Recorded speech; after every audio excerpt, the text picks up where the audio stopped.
film sucks. Indie film sucks. It's the Indie Film Sucks podcast. Yeah.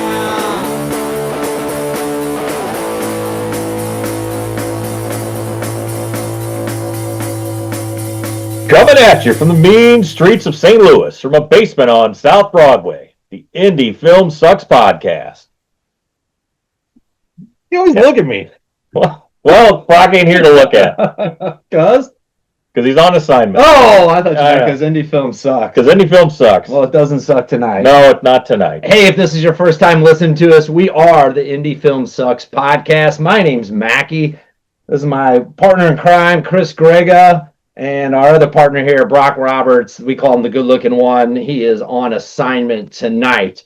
We are the Indie Film Sucks podcast. We are indie filmmakers talking indie film. Yeah. We talk about the highs, the lows, and the in-betweens of true independent filmmaking. So tonight, I think we got a high tonight. He may talk about some lows, he may talk about some in-betweens, but I think we got a high tonight. We got a guest tonight that I was real excited about. We got presented with this movie called PSYCHO APE, and I think it changed my life. I really do, because it was usually when you talk about movies and you're like, you have to watch this movie. Yeah. There's a lot of movies I don't watch. I know, you don't listen to me. And I don't listen to you. But this one, I mean, obviously, we're doing the review. And this one was, thank you. I appreciate that. And let me introduce our guest, Addison Binek. Is that correct? Yeah. Hey, correct, welcome, man. Pleasure. Hey, thanks for the invite, man. Yeah, absolutely. So, hey, it's our famous phrase. So I'll ask you, since first time on the show, is what is your suck? I just wish there was more money in it, to be honest. I mean, I think I was a little late to the party, like maybe by 15, 20 years or so. But, we're still out there hustling. We're still out there doing what we want to do. It would be nicer if it could pay the bills. If I didn't, because during the day I'm just an Uber Eats delivery driver, and that's what pays the bills. But I do sell my movies on the side. I do go to conventions, and some of this stuff is available to stream. It doesn't make a ton of money, but it's still, if I can at least break even at a convention or a screening or something, that is fun, and I get to meet new people and potentially some new fans and stuff like that. But it would be nice if maybe a couple more conventions here and there could net some more profit. But the way things are going, I think it's just the times that we're in, and we just got to get out of this. We just got to get out of, people we need more stimulus checks. We just need more. People need to make some more money. We need, it was even like a couple of years ago, I used to be able to, make a little bit more money on this stuff, but that doesn't mean I'm going to stop.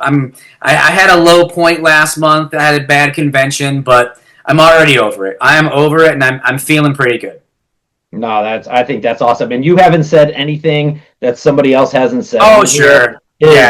As hard as we work, the cost per hour is so low. It's so high, the cost per hour, but the return on it is so low. Oh, man. Sometimes it's minuscule. Yeah, and it's funny because I think there's such a market for it, and there used to be such a market for it. And we were talking before we went on show here about Tubi, right? Yeah. Tubi is all of a sudden becoming this mainstream platform that used to be able to kind of support you a little bit. So where do we go to get our stuff shown? And, collect a little bit of money. I just want to break even. Just a little bit of money. I mean, it would be nice. It would be nice to walk, because, I mean, with, like, PSYCHO APE and stuff, I've been to Florida with it. I've been to Texas with it. I'm from Michigan. And I've been to California with it. And, traveling all around is fun.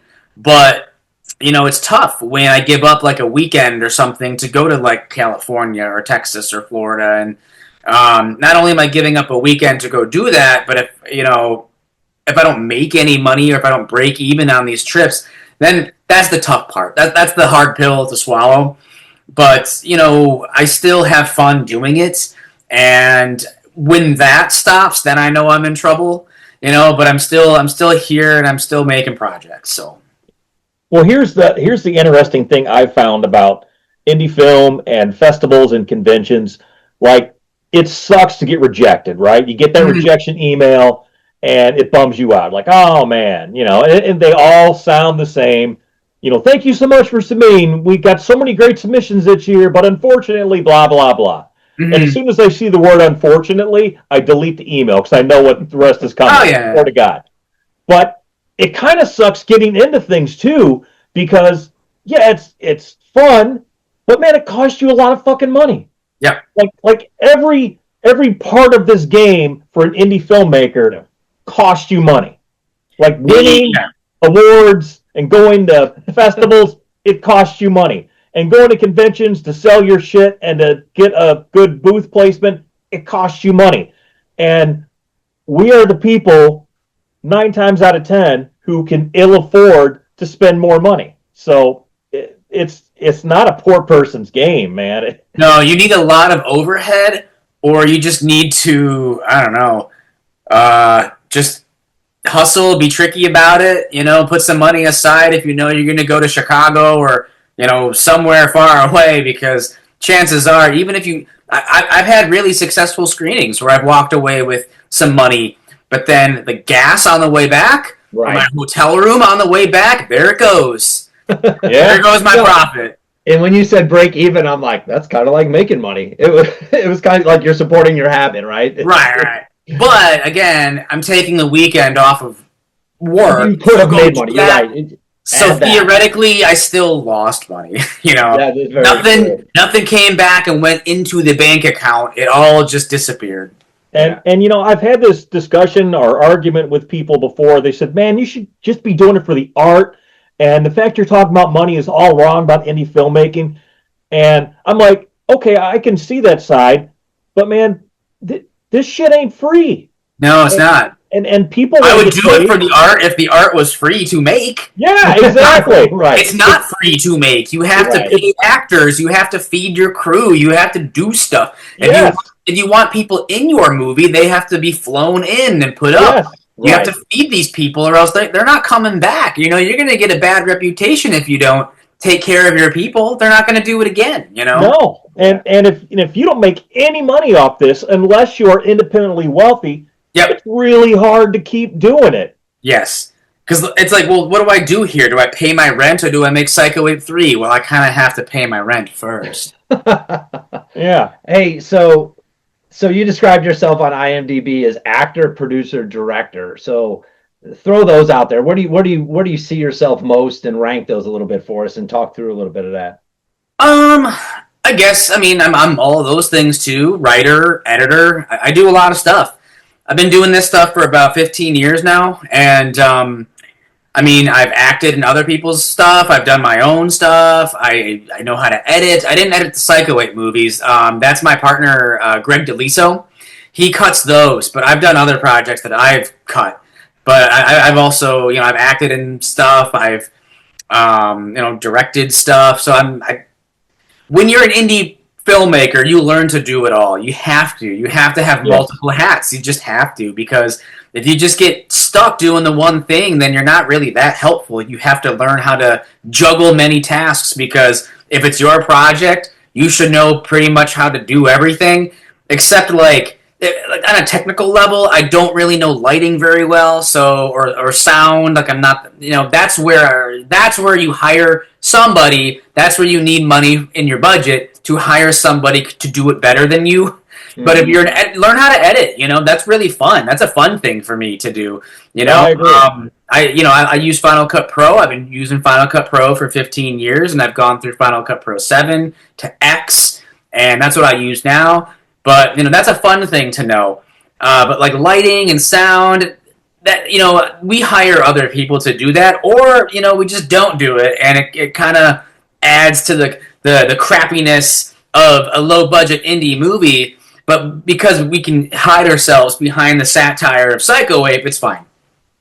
Yeah, so dive into Psycho Ape, because you led right into what I was thinking about, lighting and sound and all that, because you talk about Psycho. I read a lot on this movie, and I don't want to give the audience away too much. Well, what do you want to know? I can start wherever, So, hysterical. Thank you.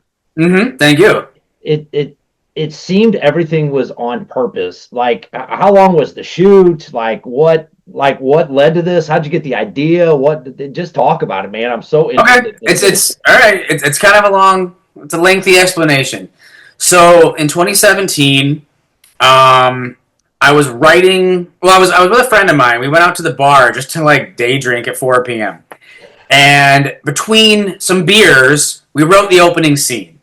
We thought it would be funny if, there's a slumber party massacre sequence that opens the film, and it's, girls in their 20s or older portraying teenagers like you would see in an 80s slasher movie. Right. Yeah. But we're doing it as a parody. Those movies try to pawn it off as there was no sense of irony there. That's just what they were doing.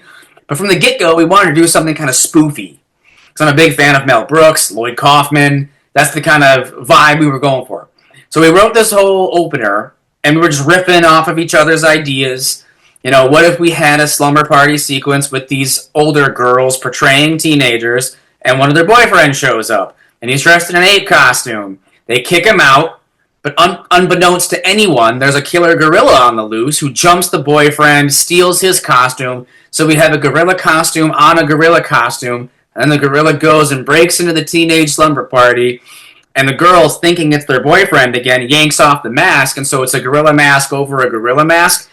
We were both dying laughing, sharing, beers at 4 in the afternoon, and we were like, okay, this could be a movie. That's the first big gag of the movie. Like, we got to do it.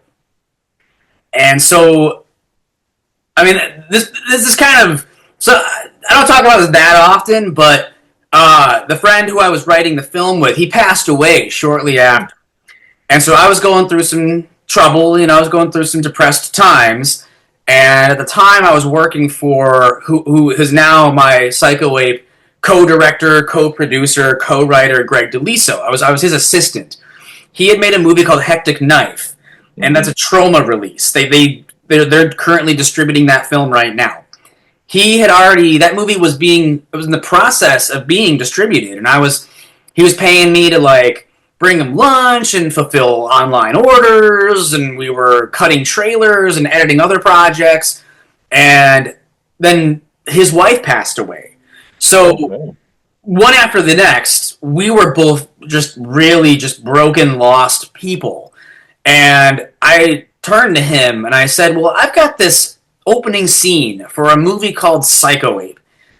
Do you want to make this and not really like take it? I mean, we'll take the filmmaking aspect of it seriously, but we'll just make it as crazy and nonsensical and weird and stupid as we want to, like a live action cartoon or something. We were both influenced by Sam Raimi and Lloyd Kaufman, and we buckled down. And what eventually happened was we would get together every Thursday for a couple of weeks, couple of months. We called it PSYCHO APE Thursdays.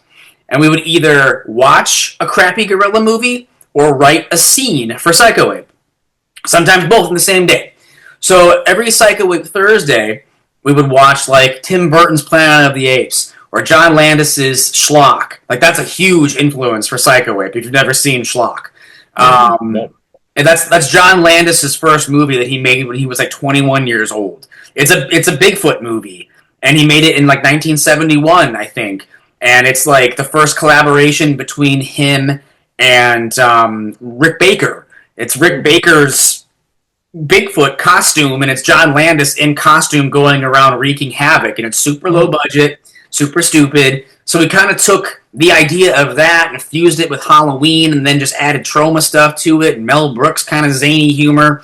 And so for weeks and weeks, we would either watch, like I said, we would watch like Going Bananas with Dom DeLuise, a really dumb 80s gorilla movie, or King Kong Lives, or just every week we would do something like this. And then we would sit down and write either a parody scene from these movies or just jot down ideas and notes like, okay, what does our killer gorilla movie look like? Or we would just shoot a scene. Like we would just improvise. In the movie, there's a sequence where the PSYCHO APE is walking up to a house and gets humped by the dog.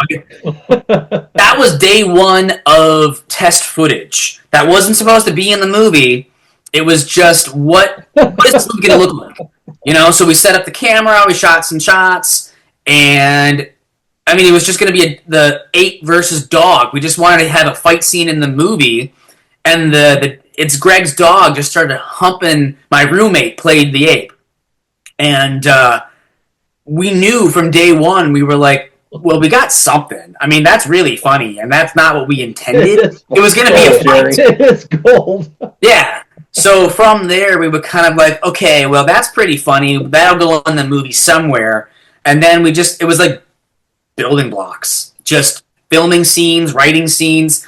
I would put out on social media. And this is like 2019. So this was before like COVID and everything. Yeah. I put out on social media, if you're in the area or if you want to come to us, message me and we'll put you in the movie.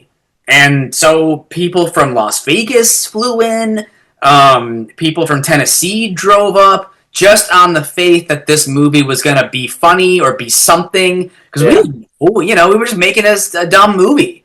And so practically all of the death scenes in the movie were shot first. Before Bill Whedon got involved, before Kansas Bowling got involved, we just shot a ton of kill scenes. And a lot of those people I haven't seen since. And that was the only time I know those people. You came in, you said, let's make a scene up for him on the spot? On the spot. Yep. Get another banana, we're going to kill somebody. Yeah, like if I knew that, like, okay, this person's coming in from Tennessee today, I'll go to the store and get some fake blood and bananas, and once they show up, we'll just think of something. Right. Like, there's a sequence where it's during one of the news segment montages.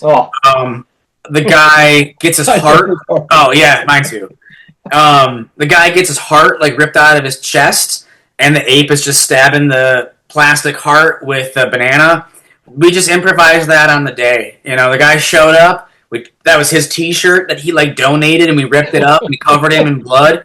He showed up with his son, and his little boy is the little boy that we see throughout the movie, like playing with like planes and tanks and stuff like that. So that's his son. We put them both in the movie. We shot both their scenes that day. I haven't seen them since. That's fabulous. The scene where the woman is reading a cracked magazine and gets her arm chopped off and her hand still clutching the magazine hits the ground and she says, "Get your hand off my magazine, you damn dirty ape." I bought that magazine from a comic book store for like $1.25 or something that afternoon. And so then when they showed up, we just filmed that. So the movie is we just made stuff up. It was very improvised. I mean, that's just how the movie was put together. And so week by week by week by week, 4 weeks, 4 months, it was just assembling all these death scenes. And then once we had a big chunk of the movie like that, then we kind of were like, all right, so now we need a story, some kind of story, to hang all these scenes on. So we went with, kind of Halloween, like let's sort of use the skeleton of Halloween as our clothesline to hang all these scenes on. And so I reached out to Kansas Bowling first. I used to do stuff with Trauma. I did a show called Traumasterpiece Theater, which is like Mystery Science Theater meets Trauma. And that's what I did from like 2017 till 2020. I did 2 episodes of that where it's like me and my puppets named Corny and Reely, who are a talking box of popcorn, a talking film reel. My buddy who passed away built those puppets for the show, and he voiced the talking popcorn box. And I was doing that for Trauma. It was on Trauma Now. It was on YouTube. I was selling DVDs and Blu-rays. And Lloyd Kaufman said that I could do Kansas Bowling's movie, BC Butcher, which is her directorial debut. She made it when she was only 16 years old. She raised her own money and made the movie and sold the movie to Trauma, all shot on 16 millimeter. It's a legit feature. And, I did a riff of that. She liked it. We kept in contact. She also liked Greg's movie, Hectic Knife, because BC Butcher was being released on Blu-ray the same time as Hectic Knife, and so we were all aware of each other and each other's work. So, cut from 2017 to 2019, I hit her up, hey, I did a riff of your film. I'm working with Greg DeLiso, director of Hectic Knife. We're making this movie called PSYCHO APE. Would you be one of the girls in the opening slumber party scene? And she said yes, but she also asked if she could be in the entire movie. Not just killed off in the beginning, but if she's going to be in the movie, can we give her more to do? Which we thought, well, yeah, sure, of course. I mean, if you're willing to do more, we'll flesh out your character. So she became kind of our Laurie Strode type character, and we gave her more to do. So then while that was all, we were talking and agreeing to that, one of my episodes of True Masterpiece Theater got booked to play in New York in a double feature with Sergeant Kabuki Man, and Bill Whedon is the lead villain in Sergeant Kabuki Man. Wow. So I flew out to New York, met Bill for the first time, and we he sat through True Masterpiece Theater. We both watched Sergeant Kabuki Man, and after the screening, he came up to me and said, well, hey, if you're ever back in town, if you're ever in New York again, filming anything, let me know, and I'll do a cameo for you. And we were actively writing and filming death scenes for PSYCHO APE at this time. So I come back home to Michigan, and I tell Greg, hey, if we ever want a cameo from Bill Whedon, we can go back out to New York and grab a cameo from them. Because we were coming up with the ending of the movie, like what if we do a big King Kong, parody? So that kind of made sense. We could put Bill at the end with the King Kong stuff. But then I think it was Greg who was like, well, let's just offer him the role of Dr. Zoomis, because we had that character written, but we didn't have anybody cast. So we called Bill and asked him, offered him the part, hey, will you be in PSYCHO APE as Dr. Zoomis? It's a lead role. You're the villain of the piece. We know that you could be a good villain. We've seen Sergeant Kabuki Man, and he said yes. So that's kind of how all that casting came together. And so, like I said, we already had filmed, half the movie was already shot and edited, all the death scenes. So now it was filming everything else with Bill and Kansas. So we structured a 10-day shoot in June of 2019. It was 5 days in New York and 5 days in Michigan. So we drove up to New York first, shot all the Times Square stuff first, took them down to Michigan, and filmed all their other scenes that don't take place in New York and Michigan, just stalking sequences, the slumber party scene, just everything else. And then when we wrapped, got them plane tickets and sent them back to New York. And so then again, Greg cut together the movie and assembled what we had shot with them, mixed it together with what we had already shot, and then we continued to shoot additional stuff like the news reporters and just whatever other. I have a cameo in the movie. I play a security guard. I have super long hair at that time because COVID happened. So what went from 6 months basically, this was kind of going on for 6 months. PSYCHO APE Thursdays, Bill and Kansas stuff. That was 6 months of production. And then the movie got shut down. We couldn't film anything because we couldn't invite anybody over because we was in quarantine. We couldn't fly anywhere. So we just started filming stuff like insert shots or, my cameo, his cameo, because he plays the warden who's wearing the glasses and throws the banana through the Raquel Welch poster. That was created out of just, we're in quarantine. What can we shoot to bridge this scene to this scene? What can we do that's just the two of us? So that's our cameo, created solely because we weren't comfortable inviting anybody else over. And so that's how all that stuff kind of came together. And eventually, we wrapped everything. And he was cutting everything together, and we released it in October of 2020. It had a theatrical premiere out here in Michigan. No. But then theaters shut back down, and we went right back into quarantine. But the movie was done. I fulfilled, because we raised $7,000 on Kickstarter as well to do all the New York stuff. Oh, and so that's where all of our money went, basically, was traveling to New York and paying Bill and paying Kansas and feeding people and doing all that stuff. But that money went quickly. But once we fulfilled DVD orders and T-shirt orders and all this other stuff, then I just started going to conventions, and I started selling copies. I go to a convention called Cinema Wasteland in Strongsville, Ohio a lot. I go there twice a year, April and October. It's my favorite convention. It's the indie convention for the indie person, the indie filmmaker. It's for the indie fans. It's for people who want to collect physical media, and they're looking for movies that are kind of like off the beaten path, weird, oddball, schlocky. Psycho Ape fit right in. Because when I submitted it to play there, it was there weren't enough seats in the screening room, and people were standing in the back going nuts. Wow. So then, once the movie finished, like 30 people followed me back to my booth, and I just sold 30 copies on the spot. So gradually, I would go to more conventions, like Days of the Dead in Indianapolis or Days of the Dead in Chicago. I go to a convention called Gross Fest in Pittsburgh, and just anytime the movie got booked to play anywhere, I would agree to come to the screening as well. So the movies played in California, Texas, Florida, Iowa City, and I would just go there and sell copies and meet people, and just over time, this small cult following amassed. And eventually, because people wouldn't stop asking, and neither would, Kansas and Bill and Greg, and, eventually we raised money for a sequel in 2023. So we raised double our budget for part 2, and so now we have $14,000, and I flew out to LA, we flew Kansas and Bill out to LA, and so we shot the sequel in Los Angeles, where Greg lives now. Because Greg used to live in Michigan, kind of closer to me, but during 2020, he flew out to Los Angeles and established, a group of people out there. Mm-hmm. So our cast and crew grew for part 2, and our budget doubled. So now we shot the sequel in LA, still run and gun, running around like we did the first time, but the second one was shot in 8 days, as opposed to a year and a half of production on and off, on and off, on and off.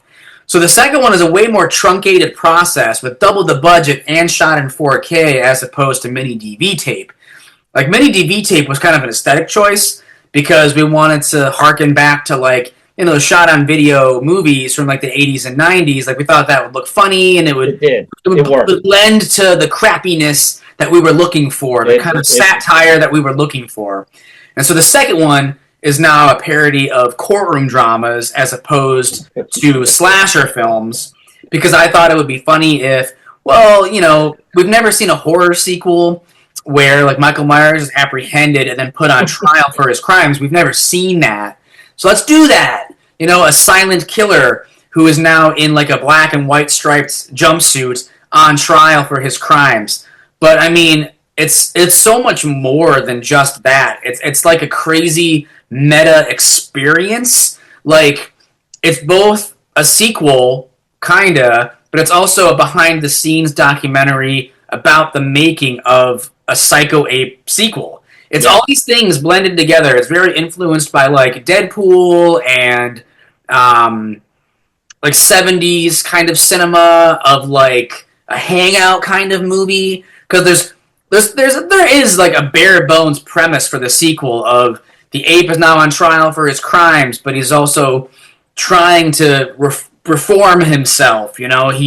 He's served time in prison now, and so we took the basis of Psycho 2, where Norman Bates is no longer a deadly killer. He's reformed, but there's a copycat killer, unbeknownst to him, dressing up as Mother, killing people. And so there's a copycat ape in the sequel killing people. And is it our ape? Is it the ape that we know? Is he back to his old ways, or who is it? Who's going around trying to who's got a vendetta against the ape? So it's part courtroom drama, but it's part Psycho 2. It's part Scream 2. It's all these other things, but it's also way more of a gonzo comedy, like a meta behind the scenes. Because if you like the newscaster stuff in Psycho Ape, we double down on that in the sequel, and there's even more stuff like that of people breaking character, people flubbing lines. And so the second one is even more unwieldy. The way that I compare the two movies are, if Psycho Ape is Gremlins, then Psycho Ape 2 is Gremlins 2, where it's just like the Tasmanian devil has now entered the chat and just is going crazy, and everything is just destroyed in the process, and it makes very little sense, but it's not supposed to.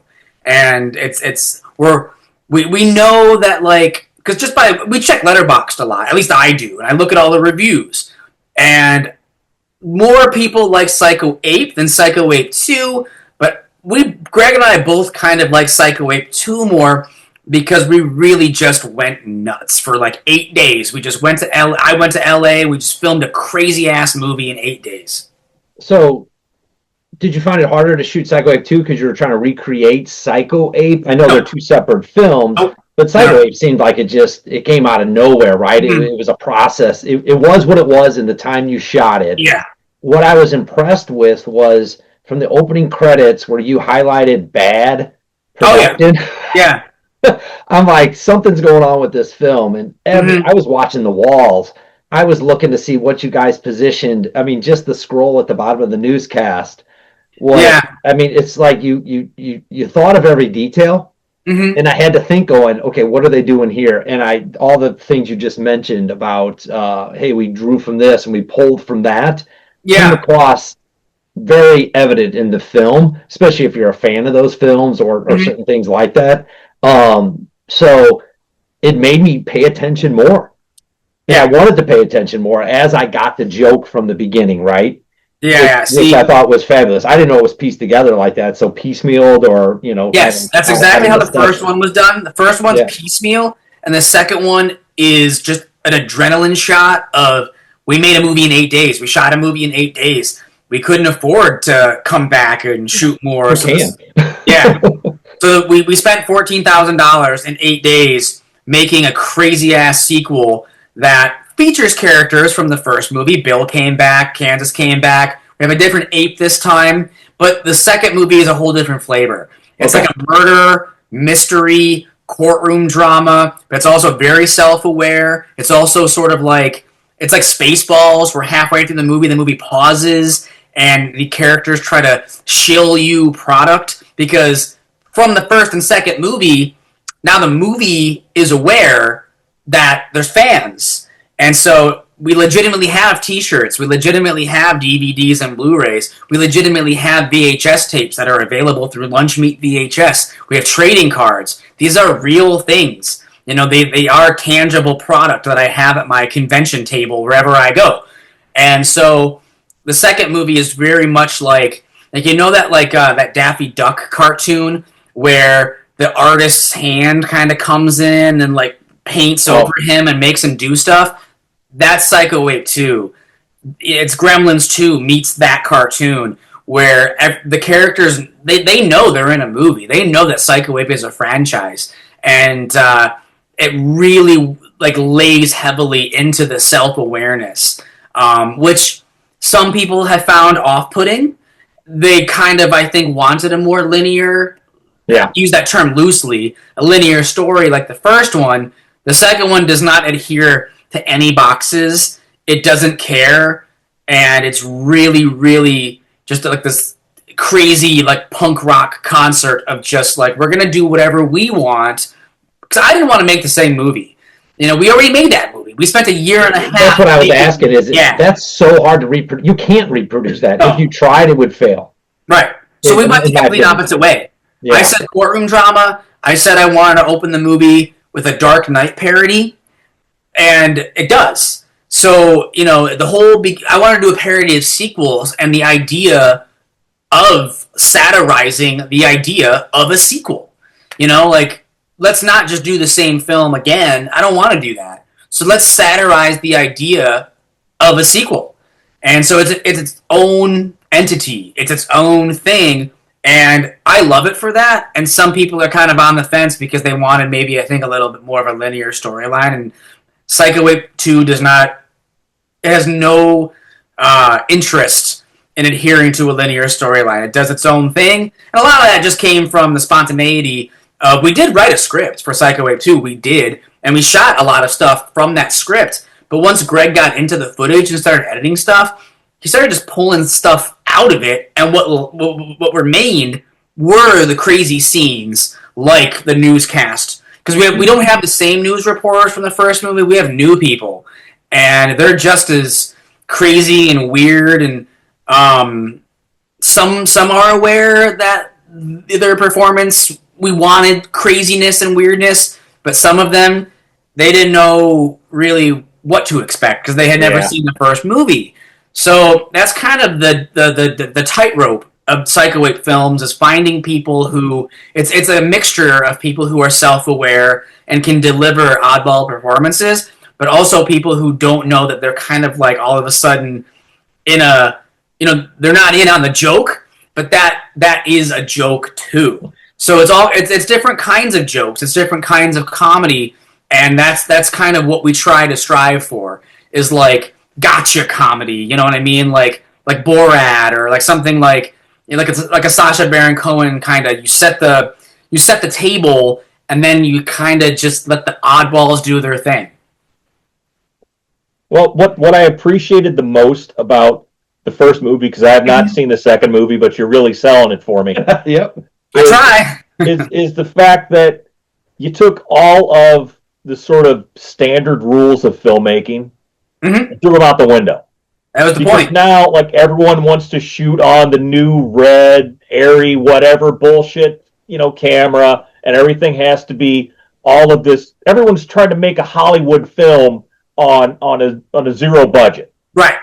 And it's like, if you can't do that, then it's like, just fuck it. Just make this bullshit movie that breaks all the rules. Like, I mean, really, bad picture, bad sound, bad acting, non-existent story.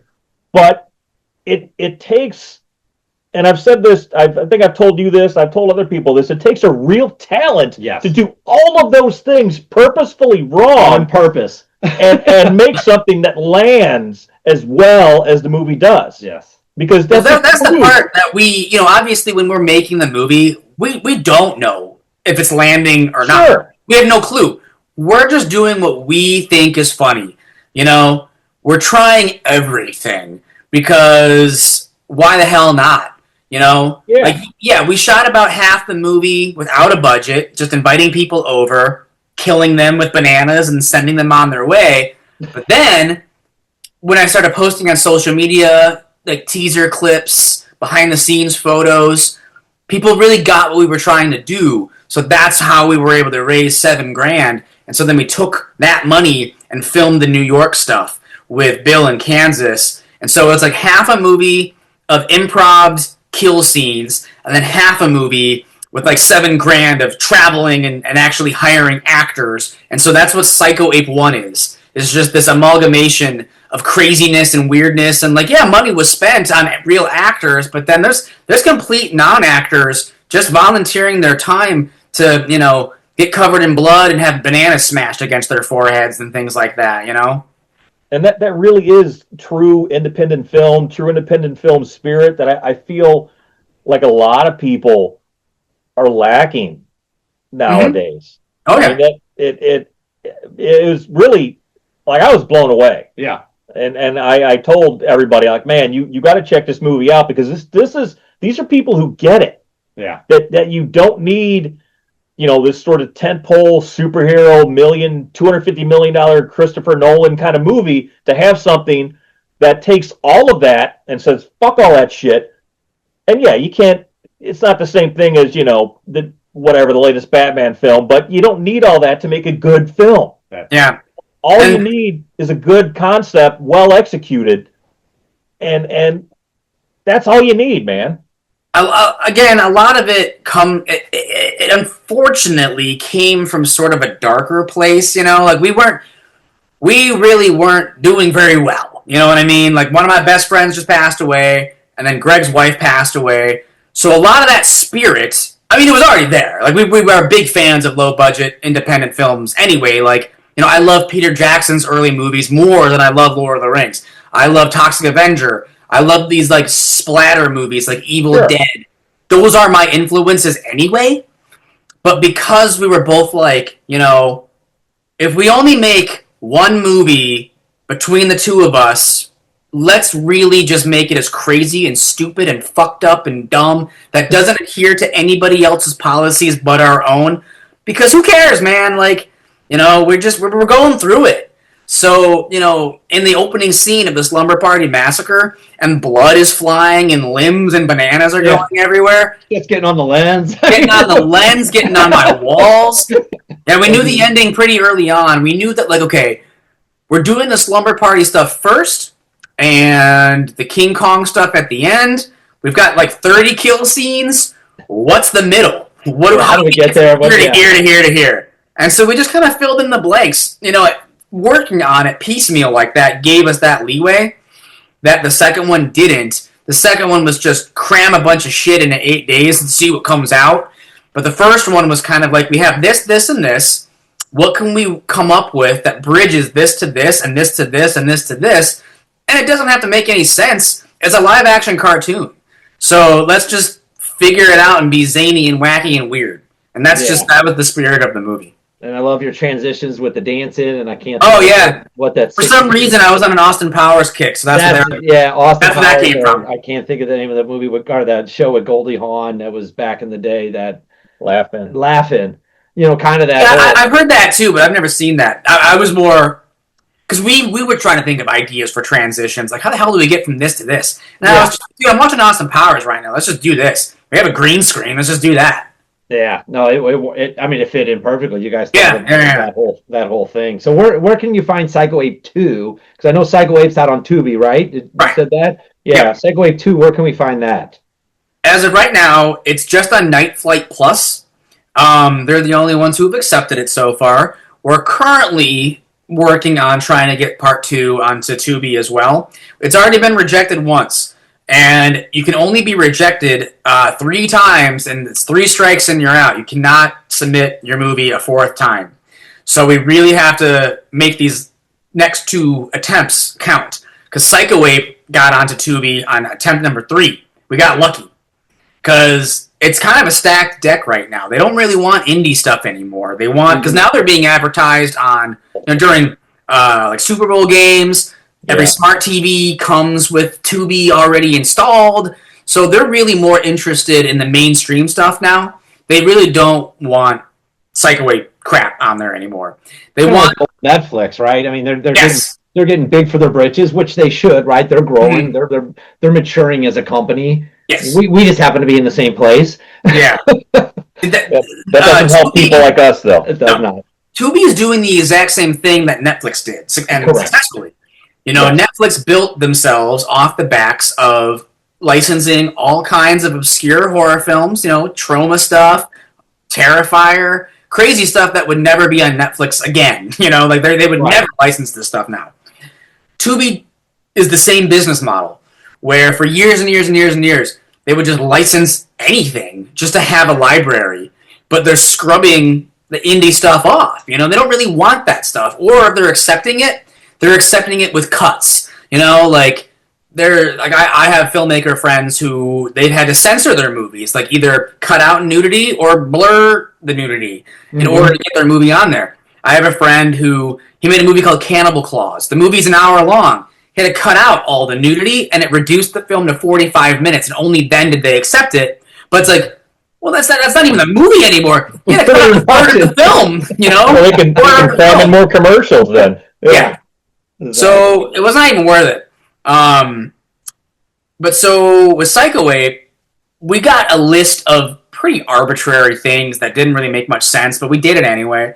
Like the version on Tubi is not the director's cut; it's missing stuff. Not like nudity though. Like the nudity in the movie is still included. The gore is still there. Oh. It was weird stuff. Like it wanted equal audio throughout the entire movie. No like blips. Oh. No.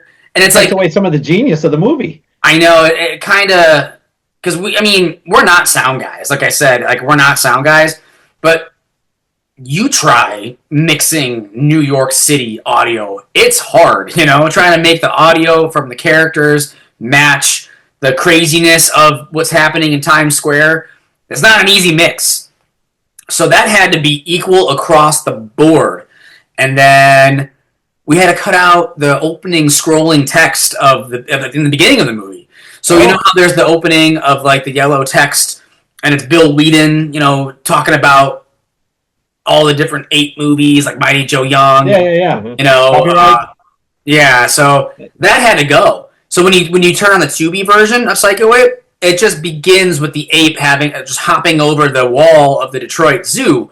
It just throws you right in. There is no intro whatsoever, and we don't know why they wanted that cut. You know, I don't know. My only guess is that they didn't want a blank screen with text for a minute and a half.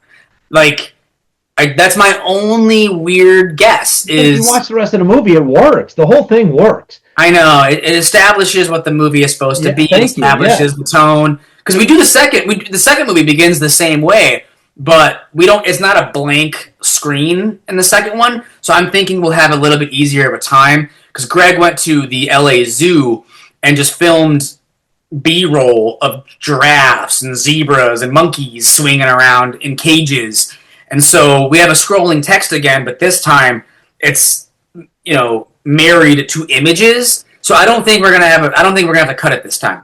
Hopefully. But I think that's part of the problem, is like this file got fed through this algorithm and it picked up on the fact that it's just a black screen with text for like a minute and a half. So I don't know. I think that had to go for that dumb reason. Like, it's just it set up the algorithm. Because there's no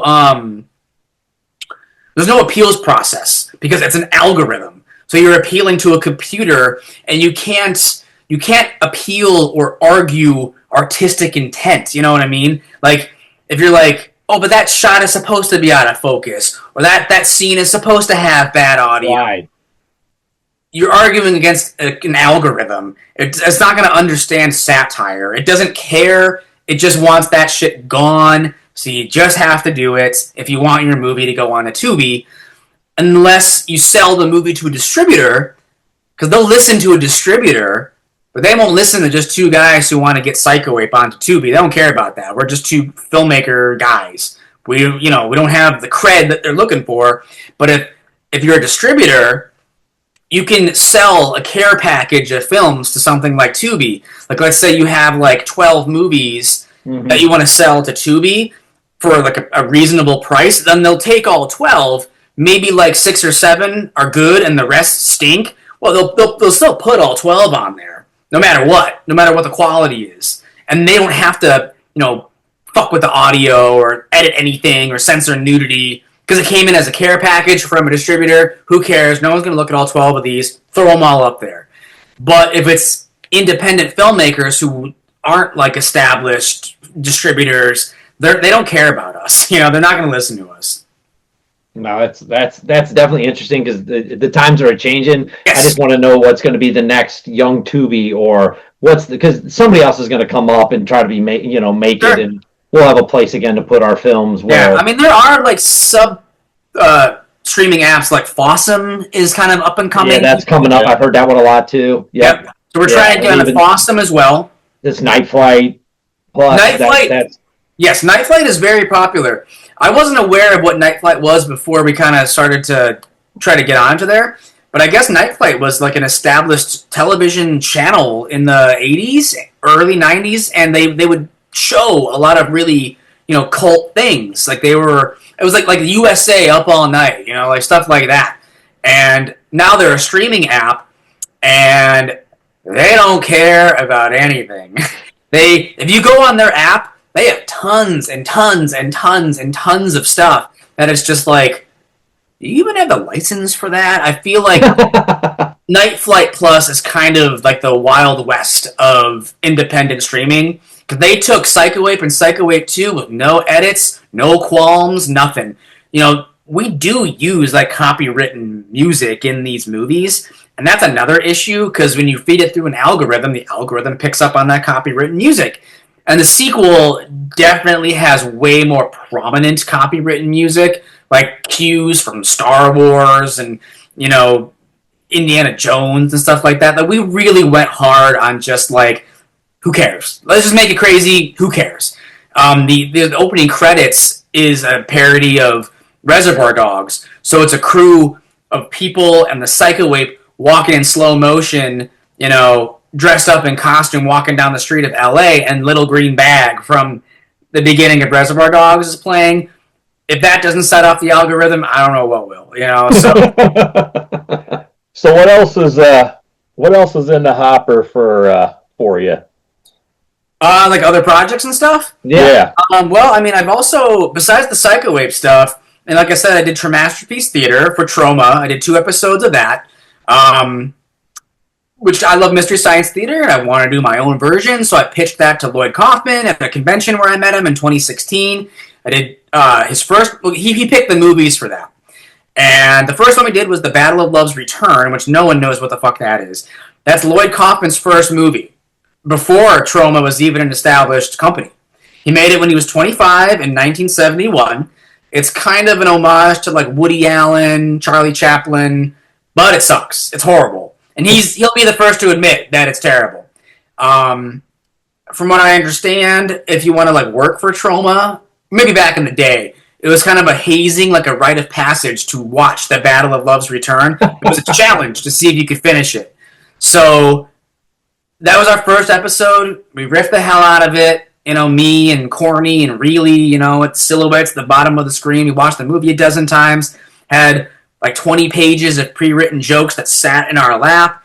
And so we filmed it in front of a green screen, rented out a movie theater, and just riffed away, wrote down the time code and the riff and synced it up and just did it. And filmed ourselves doing it. That was a success. I sold a bunch of copies of that. That was on Troma Now for a while. And then I did Poultrygeist, was the second one. Again, Lloyd Kaufman picked it. So I went from one end of the Troma spectrum to the other, because Poultrygeist is a good movie, and it is a splatter comedy musical. So riffing a comedy musical and a film that I actually like, that was a whole different challenge. So we did that, and then because of COVID and everything, it got crazy, right issues, Tramasterpiece Theater got canceled, so I didn't get to do a third episode. But I've also done 133 episodes of a different show from 2011 to 2022, 2023.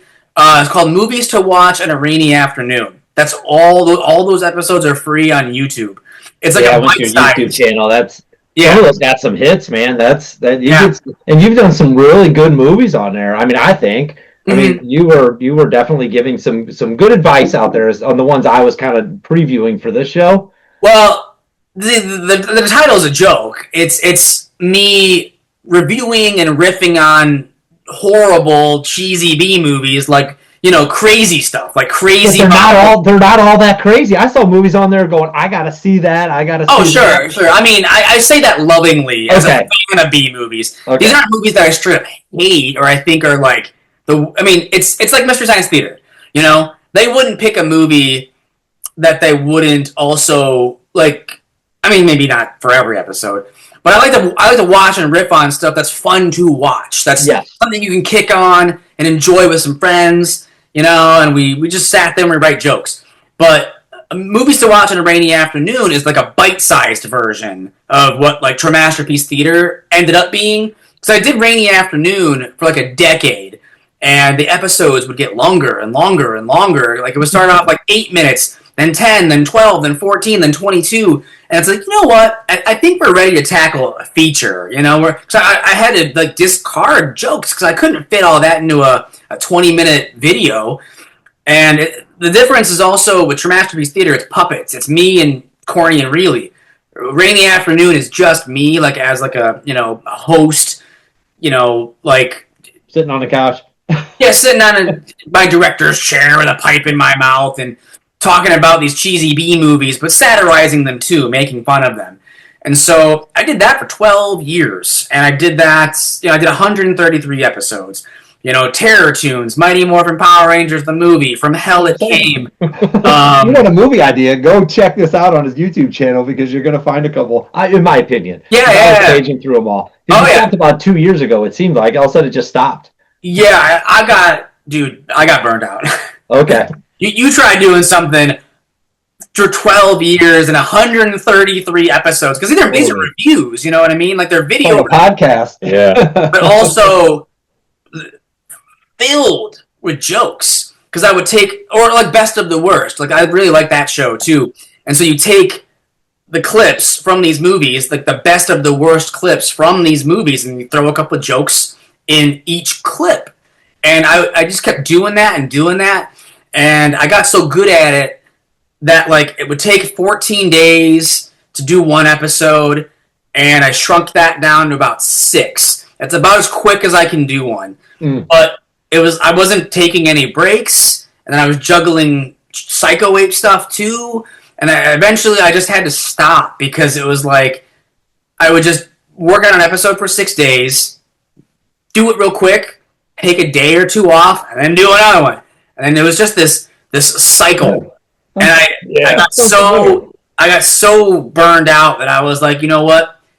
I think I've said my piece. I think I've done enough of these. That's a good body of work. 133 of anything. I can sort of set that aside and sit back and be like, that was a lot of my time. I did a lot.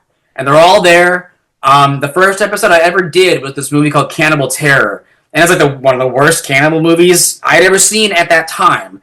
And I've seen much worse stuff since then, because my first episode was 2011. And that episode's got like 2 million views on YouTube, and I don't know. I was going to say, your total YouTube channel's got like 3+ million. Mm-hmm. So, I mean, it's well served for the purpose you were trying. And obviously, you may not have started out for that purpose, but no, I was just doing it for fun. I just wanted to but man, I just think that body of work on a YouTube channel works, and it's timeless now, right? It's still out there. It's still out there. It'll be there forever. It's a time capsule of 10 years ago, 15 years ago. If I ever want to circle back to it, I know how to do them in 6 days. I got to that point, but it just, I don't know. It was just, I did it. I said what I needed to say, and I still have a gigantic stack of B movies to sift through, because people started sending me their movies too to get featured on the show. Other filmmakers who I've since become friends with, they would send me their movies to get riffed on the show because they knew that my jokes were tongue-in-cheek. I wasn't really, telling... No, it was, they got the joke of what you were They got the joke. It's like roasting, somebody. It's like a comedian roasting their buddy, what I mean? Like Don Rickles or somebody like that. I'm taking the piss out of these movies. I don't genuinely think they're like the worst things under the sun. They're just cheesy B movies, and I, sprinkle all my jokes on top of the clips from those movies. Nice. So that's an enormous body of work, yes. Hey, you did an article in the Metropolitan in 2018 that I thought was pretty good. They came to me. Yeah, so there's a picture of you in there with a bunch of DVDs behind you. Is that your actual? That's your collection of? That is my collection, and DVDs and stuff like that. So I think that's pretty interesting. But the one thing they mentioned was growing up as a child, and if you don't want to go into this, that's cool. But the influence of your dad with the old movie monsters, that kind of stuff. Is that where you got your influence from movies? Like, is that how you got your start from your family? Like, I'm sure, yeah. I mean, it was actually, absolutely. My dad, I guess, he would, take me to the video store, and we would start tame, with Frankenstein, The Mummy, Creature from the Black Lagoon, Dracula. That was where I think the table was set. And then once I would grow older, then it was like, okay, now we can do Jaws, and now we can do Halloween, and now we can do Friday the 13th, and now we can do Texas Chainsaw Massacre. And then it was basically like he took the training wheels off, and I was allowed to just rent whatever the hell I thought looked interesting, which led to Full Moon, which led to Trauma, which led to just, everything, just trying everything, mostly horror, but I love all movies. One of my favorite movies of all time is The Good and the Bad and the Ugly because of my dad. It was like, yes, let's rent that double-decker VHS tape and spend 3 hours watching that together. Yes. And like every birthday or every Christmas, every other birthday or Christmas, he would buy me a new video camera, So it was like I went from VHS to High 8 to Mini DV. And then eventually I would start to buy like HD cameras on my own with my own money, and I currently have a 4K camera now. So I've gone through them all. And it was because of him first, because he knew really early on that I loved movies, and it was like going to the video store on a Friday was like the thing that I looked forward to the most. And back, in like the 90s, early 2000s, you could just rent these tapes like $5 for $1. So I would just burn through 5 movies in a weekend of just all new stuff I've never seen before. Like I sort of realized some people, they just like a certain kind of movie, or they just want to watch the same thing over and over again. Like my sister was very picky with what she watched. She would just rent the same movies over and over, and I was like, no, I want 5 new ones. Uh-oh. Yeah. Oh, we kind of. And now do you find yourself still going out there? I find myself all the time like trying to find the app that I can go search the movies. I'm a big Hitchcock fan. Love all the Clint Eastwood stuff, or John Wayne or something like that. I find myself trying to find those hidden gems. Do you find yourself still out there now? You don't have to go to the video store and rent them, right? It's right at our fingertips. Do you still find yourself trying to find those like online and watching them, or you kind of past that, or do you still watch movies? Oh no. Like that? No, I still watch movies all the time. My to watch pile, because I've been going to so many conventions for so many years, my movies to watch pile, oh my god, we're talking like 70 to 80 discs, and then they just keep growing because people give me their movies, they either for the show or just to watch for fun.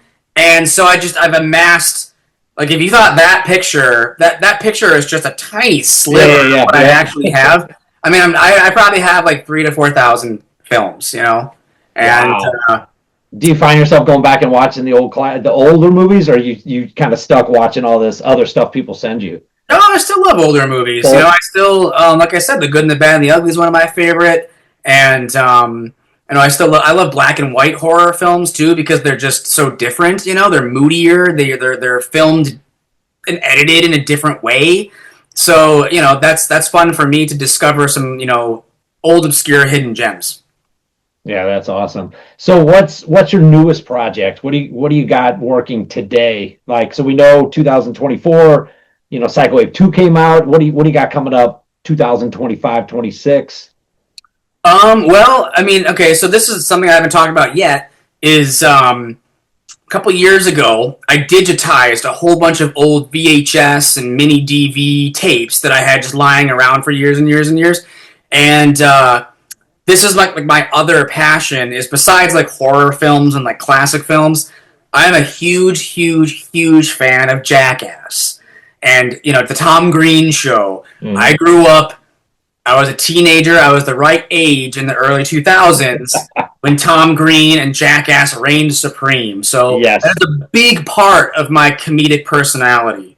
So I made a movie called Magnum Opus.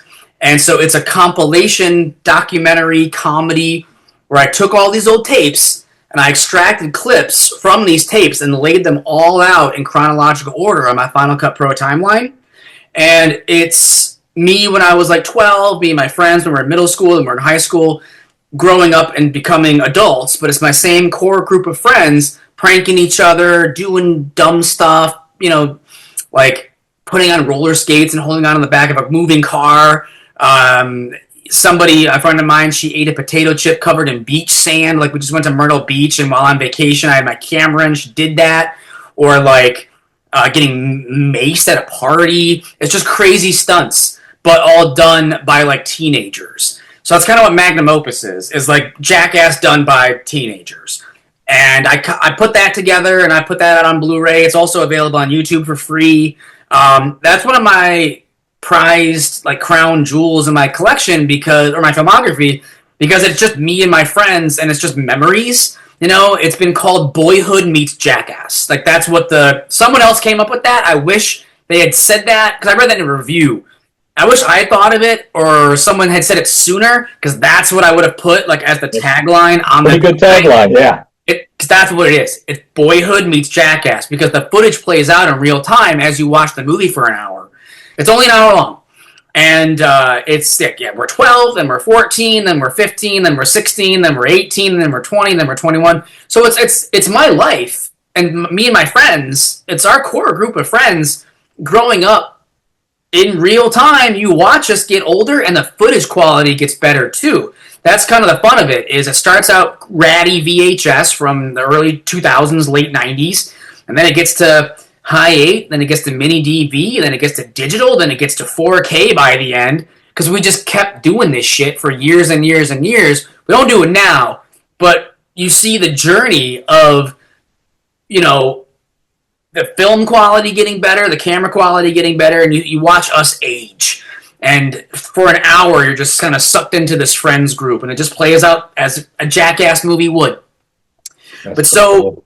that I've been that movie's been booked to play in it played in Pittsburgh. It played here in Michigan a couple times in a double feature with Jackass the movie. It's played with Jackass 3D in California because a theater owner out there booked it with Jackass 3D. So I got to fly out to California and see my childhood memories paired up in a double feature with Jackass 3D, like a real movie. And there were people from the Jackass crew who came to that screening, and I got to meet legitimate Jackass camera operators because they were in the LA area. They heard about this screening, and they came to see Jackass 3D again, and I got to meet them, and that was pretty cool. And then, I don't know how big of a fan you guys are of the Jackass movies, and it's okay if you're not. I've watched, some of them. Sure. A couple of years ago, they did a fourth movie, Jackass Forever, and they had to bring in newer, younger cast members to fill the gap because some of these guys are getting older. Yeah. Some have passed on, some don't even do this kind of stuff anymore. And one of the younger cast members in Jackass Forever is a fan of mine. So he has seen Psycho Ape, he has seen Magnum Opus, and he invited me to be on his podcast. So while I was in Los Angeles, I got to go to his studio and he interviewed me on his podcast. And this guy was in Jackass Forever. He was in a real Jackass movie. He jumps at cactuses. They eat sushi off of his naked body and stuff. He's legitimately a part of the crew now. He's in these movies. And I got to go be on his podcast because of my silly little indie stuff. And that was pretty fun too. And then the very next day, I got to meet with the director of these Jackass films, and I got to go to his studio office, in LA, in Hollywood, and just have a 3-hour meeting with the guy. Nothing came of it, but I get to cross that off the list of, I had a 3-hour meeting with Jeff Tremaine, the co-creator and director of all the Jackass films, and I get to say that, yes, Magnum Opus is played with Jackass the movie, Jackass number 2, Jackass 3D. The only one it hasn't played with is Jackass Forever. So I get to cross all this stuff off my personal bucket list. It's not just the Psycho Ape stuff. I have tons of different kinds of stuff, different kinds of interests. I love horror, but I love comedy. I love Mystery Science Theater, movie riffing. So my interest, I've been able to explore and fulfill all my sort of interests in indie film tenfold. It's brought me so many different kinds of opportunities, and I've just gotten to enjoy all that stuff. And so earlier this year, I bought my 4K camera, and this is the first 4K camera I've owned. So of course, the first stuff I started shooting was stupid Jackass shit again, and because I was gonna start production of Magnum Opus 2, but it's easier said than done because now me and my friends are all much older as well, and nobody really wants to do this kind of stuff anymore. I don't blame them, So I've shot some material, and some people have volunteered. I've gone to conventions, and some people who are fans of my other work volunteered to do crazy stuff on camera. But what I sort of have discovered is everything I've shot so far is food related, people eating an abundance of hot dogs, or people eating this girl was a big fan of Magnum Opus, and she's in Psycho Ape. The girl who was fighting for Ratatouille, the Ratatouille girl. Oh yeah. So she likes Magnum Opus as well, and she wanted to outdo the potato chip stunts in the first movie of one of my friends eating the potato chip covered in sand. So she declared, well, I want to outdo that. I let's go to the beach. Let's get let's cover 2 sides of a piece of bread with peanut butter. And so she just smashed them on the beach, puts them together, and eats a sand sandwich. Oh. And it is hands down the gnarliest thing I've ever filmed. And so once I filmed that, I was like, I don't know where to go from here. This is this is about as crazy, and it's shot in 4K, so you see the sand granules you can hear off the beach. Oh. It looks insane. So I've got all this footage of people eating stuff and gross stuff, or an abundance of hot dogs, and so instead of Magnum Opus 2, I'm just going to continue filming volunteers who want to eat weird stuff or drink gross stuff or whatever. And I'm going to call it. And this is I've been posting stuff about this on Facebook this week, the past couple of days. So this is new. This is a new discovery, a new project based off of I've got 25 minutes already shot and cut, and it's already a thing. So I've got 25 minutes done. It's going to be called A Hot Dogumentary. 55 minutes of people eating food. So you got 30 minutes to go? I got 30 minutes to go, which means I probably have to shoot another hour or so, hour and a half to pare it down to another 30 minutes. That's not bad. That's 25 minutes already edited. It's edited. Because I went to a convention in Pittsburgh this past summer called Gross Fest, and this guy, Daryl Hook, who is an indie filmmaker, he made this movie called Stoner Snake. It's not officially out yet, but it's available. Stoner Snake. Yeah, so you've seen it. No, I saw it on the. Yes. Yes. Yes. Okay. So he's also a Michigan indie filmmaker. He's about 2.5 hours away from me in Battle Creek, and I'm in Stoner Snake, and so I returned the favor. I asked him if he would participate. At the time, it was going to be Magnum Opus 2. And he said that he would eat 20 hot dogs for Magnum Opus 2. He got about 5 or 6 in and declared that he was done. So I still had all these hot dogs left over. So then I pivoted to an actress who was there that weekend, and she downed about 7, but I still had more hot dogs left over. So this other guy came along. He's an indie filmmaker himself, but he wolfed down about 9, and I still had more hot dogs left over. But that was 55 minutes of footage. Seriously, nearly an hour of these 3 people eating about 20 hot dogs, almost clearing them all, and I threw the rest away. At that point, it was no one. I'm done now. I got 55 minutes. There's 3 left, 3 or 4. We're done. I'm done. So I took that 55 minutes and I shaved that down to about 13.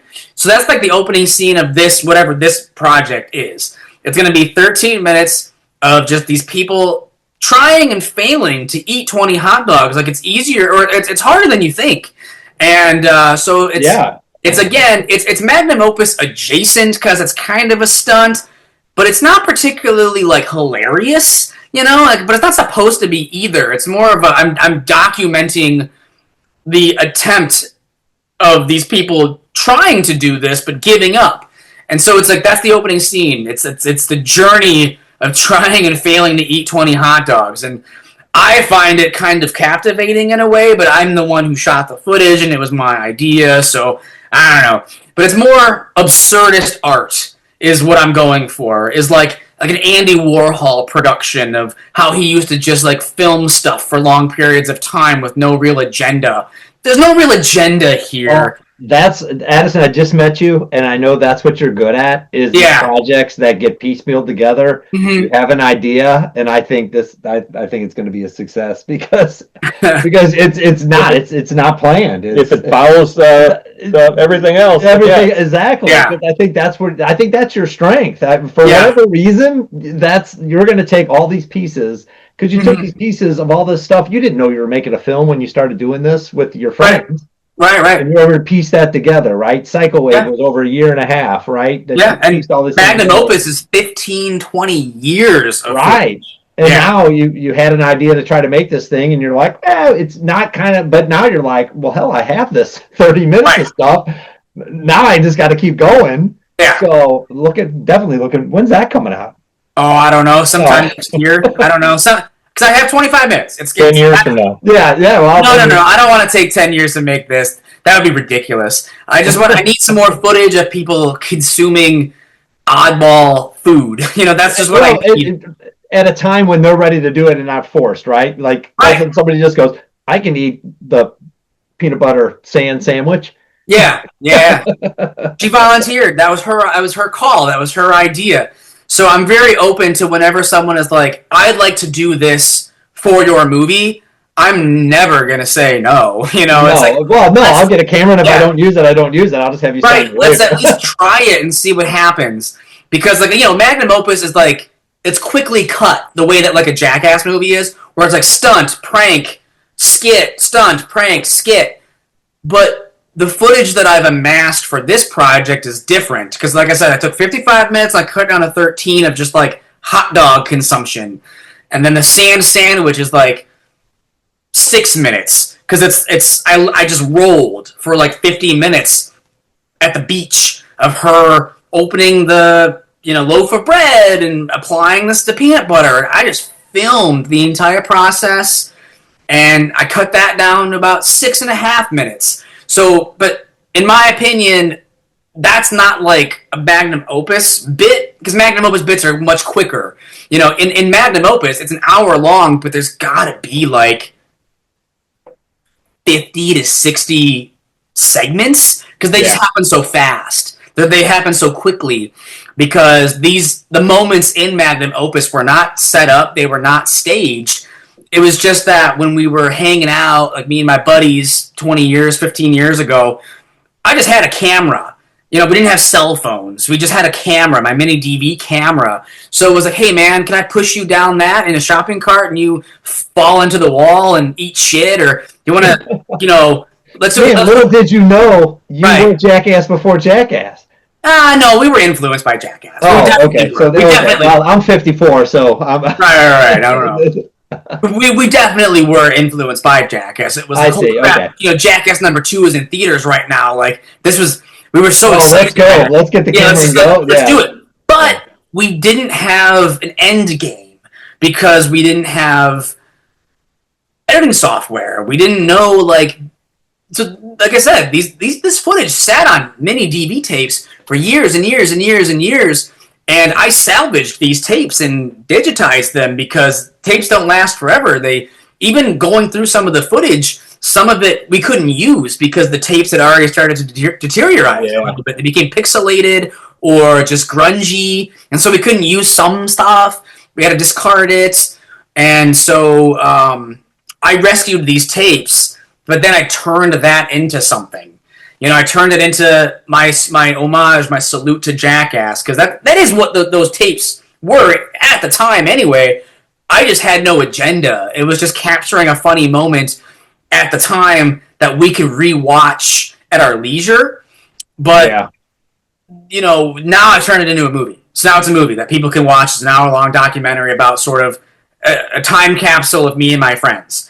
And so going into Magnum Opus 2, I realized it's a lot different when you're trying to like set up a bit, where you have an idea and then you shoot it, and then you're kind of like, well, now I've got like a 6-minute bit. It's not like a quick thing, you know? It's not just like spur of the moment, we did that, and I happen to have the camera rolling when that crazy thing happened.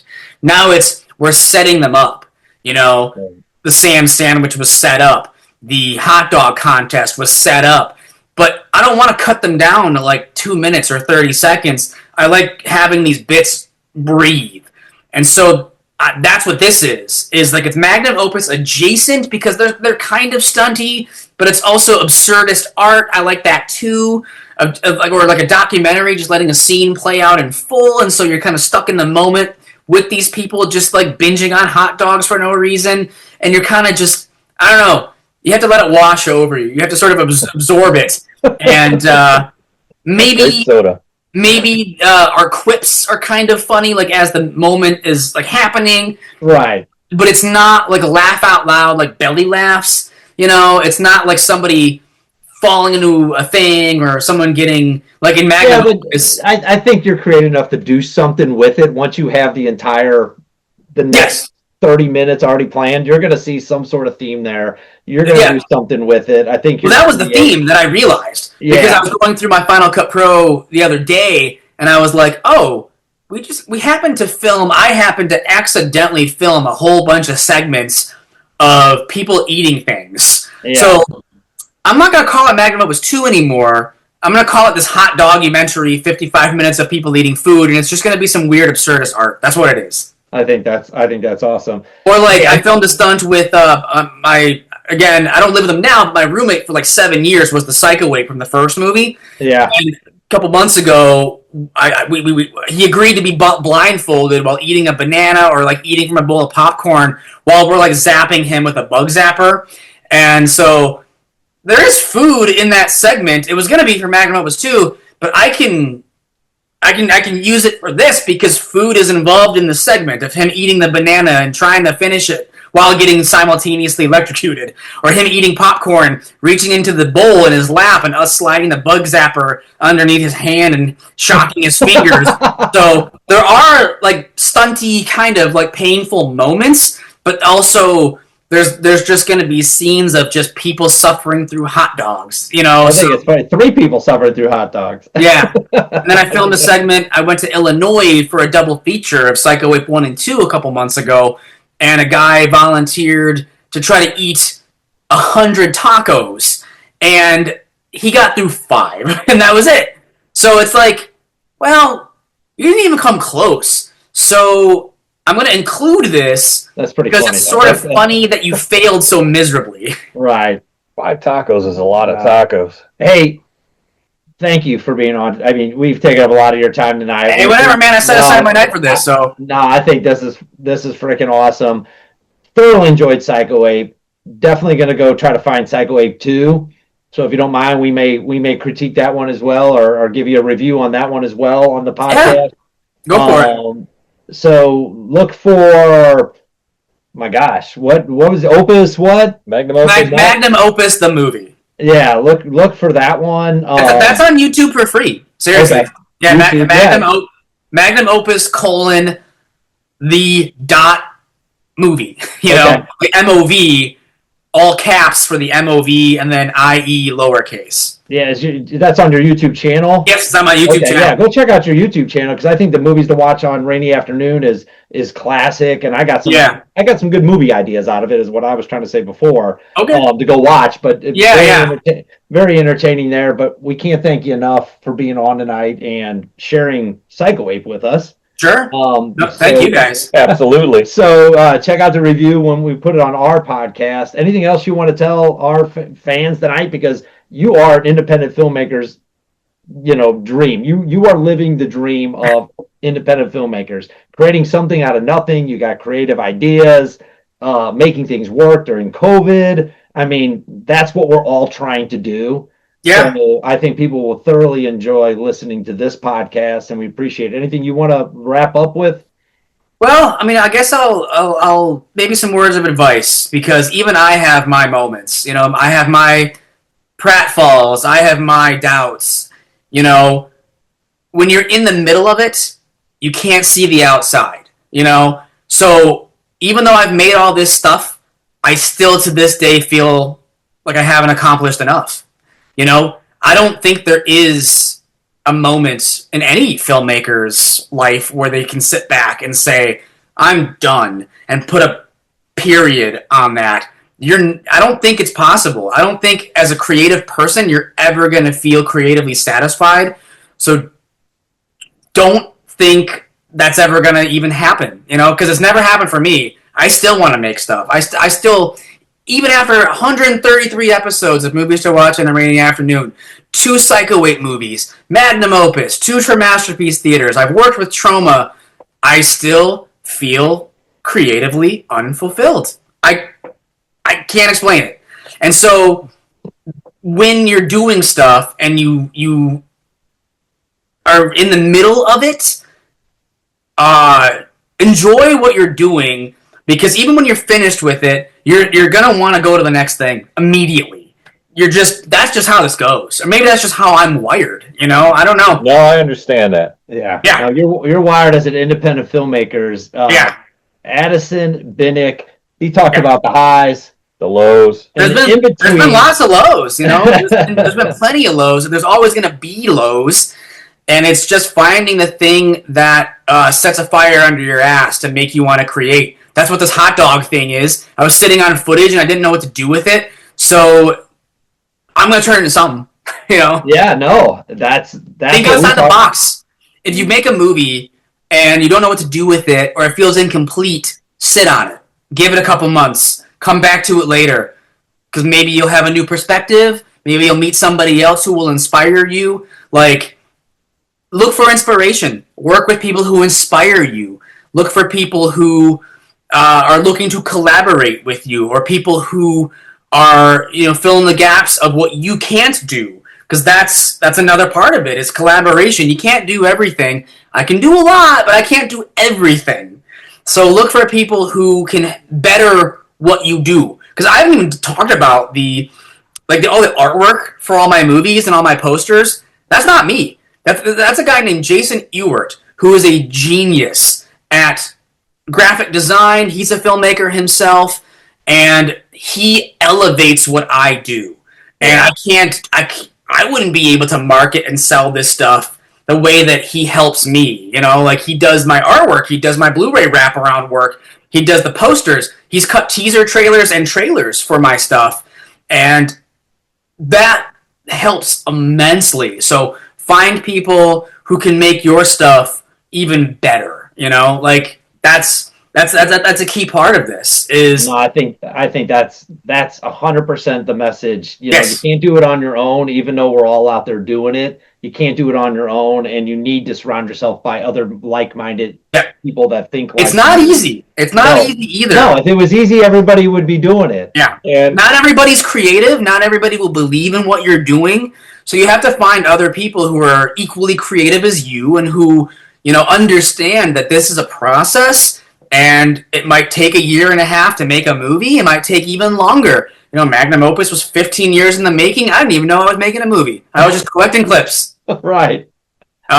you have to simultaneously embrace and ignore failure. Yeah, it sucks. It's really hard. You know, it can really fuck with your head. You know, Yeah. I've had good conventions. I've had terrible conventions. And even I've been doing this since 2016, 2017, like, selling movies and going to conventions.